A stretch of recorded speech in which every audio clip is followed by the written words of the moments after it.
All right, so we're here with the OG KP. The OG KP, I like that. not KP2. This is the OG KP. Ken Perry, what's up, brother? How you doing? Dude, great job on stage. I want to first ask you this because I've never asked you on camera. Yeah. Why ADHD CEO? Why is that your handle? Oh, dude. So I was diagnosed with ADHD well into life. I was in my 30s. And I started, first of all, I was like, oh, dang, what have I done? Like, what are the mistakes I made? And I dove into all the negatives, and then I started diving into the positives and going, all right, well, with ADHD, like, if you look at most of the great leaders in our world, Sir Richard Branson, Tony Robbins has got ADHD. Yeah. Like, it actually is a superpower. And so what I do is I try to help people understand the value and the gift of it while still understanding the effect it has on other people. So it's a good and a bad thing, but it's more to show kids, which, by the way, someday I want to do speeches in high schools. Okay. Just to show kids, like, it's actually a great thing. 100%. Yeah. I couldn't agree more. I mean, Dave Savage is another one of them. Yeah. And I mean, I think the best salespeople are good at sales because they can bounce from task to task to task and be managing 10 things at once and kind of thrive in that. Totally. So when it comes, okay, your speech was fire. I really liked when you first said, there's a loan officer and there's a loan officer. Right. And it's just, it comes down to the spelling. Yeah. It's L-O-N-E, Right. the loan, Right. like I'm a loan, and then there's a loan officer.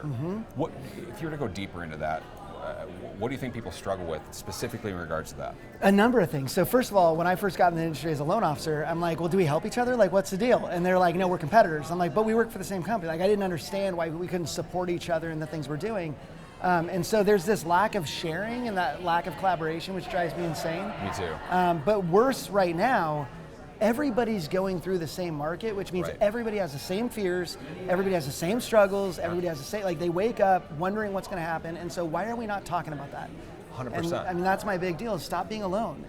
When we went to work from home time, that was like the worst for people's, like my wife's a therapist, she still has people that are agoraphobic. Like, it was the worst for our connection with each other. Right. And isolation is horrible. There's no study that shows isolation is a great thing for humans. We do it to hurt people in prison, right? Like, we do it to punish them. So yeah, I just think we've got to get together and be a team. Right, and I say this a lot on, gosh, this is probably my most said quote, is that a rising tide raises all ships. Totally. Why not collaborate with people? Why not reach out to other loan officers? And you know what, even create content with them. Totally. This isn't your competition. Yeah. Like, you can be friends with people and give value to everybody. And then guess what? Because you're both together, it just makes your impact that much greater. Yep. Talk about identity. So, dude. Bro, that was you were hitting on some things for me too. You're talking about how, like, look, I identified as a runner. Yeah. And look, I'm not a runner anymore, but you still identified as that.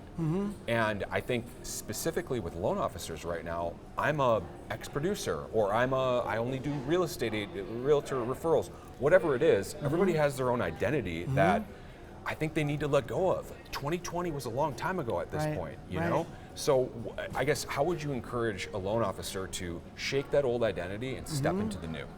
I think it's first looking at our personal identity outside of work, right? So who are we as a human, right? And so we connect with those we connect with based on who we are and who they are. Yeah. I just interviewed a realtor who was talking about who he wants to do business with as a loan officer. Like, when you call on me, like, this is what I'm looking for. His number one thing is that I like you.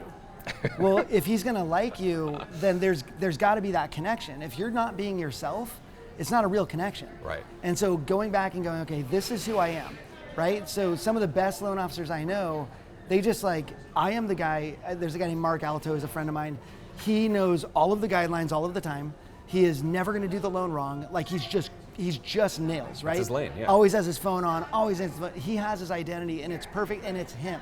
Right. If he was gonna go try to be like video guy, it probably wouldn't fly as well. Right. He could pull it off if he did video guy as him, but I think sometimes people try to create this other identity.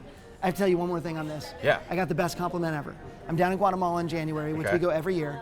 And I'm down there, and this guy had never been anywhere with me. He's a loan officer I've never known him. Okay. He shows up on my trip. And on day 2, he goes, dude, I found out. And I go, you found out what? And he goes, my big question is, are you the same guy that I see online? And I said, really? Wow. And he goes, and you are. And I went, wow. Cool, I just got the chills. Like, that's the best compliment. I don't want to be different people. You know what?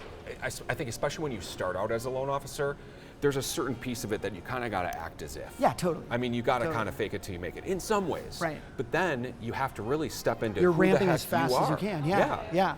And this is the thing too. If you're going to do business with me, and all along I've been some fake dude or somebody that I've been like forcing out, eventually that's going to, you can't do that forever. Right. And then the real you comes out, and you might find out that you don't like each other. Right. You got to like the person that you work with. Totally. Okay, the Knowledge Coop. Yeah.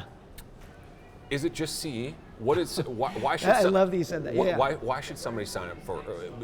It's so funny. Yeah. So this is an argument internally that we have every single day at the company, right? Well, so, you're most known for that. Right. Yeah. I never was your a identity, CE guy. I you know. It's unfortunately it's the brand, right? Yeah. The brand is we have the best CE in the market, right? So everybody's like, oh, the CE. We created the Knowledge Coop as a platform where people could have community, they could connect with each other, but get training of all kinds, right? So we just create training in there. We just created AI, so we basically built an AI system that answers all your FHA, VA, Fannie and Freddie questions, and like that, and gives you where it found the answer. Wow. It's amazing. But then people are like, you're the CE guy. I'm like, yeah, but like you could do so much better using the AI, like get into that. But so we're gonna expand the brand time right now. Like speeches like this are great because it's, I'm not just your CE guy. Like I'm Ken, I'm just Ken. But it starts helping us. I mean, come on. It starts helping us get the message out that like we're where people go to learn, grow, and win. Like if you want to grow in this industry, you're going to need some training from the Knowledge Coop, whether that be CE or whether that be how to read credit reports or appraisal reports, which is all in there. But also building a network of people where like you can trust the content you're getting here. I've just seen so much garbage content out there. Dude, it's for bad. Sure. Yeah. 100%. All right, KP everyone. Dude, that was great. Thanks, brother. That was great.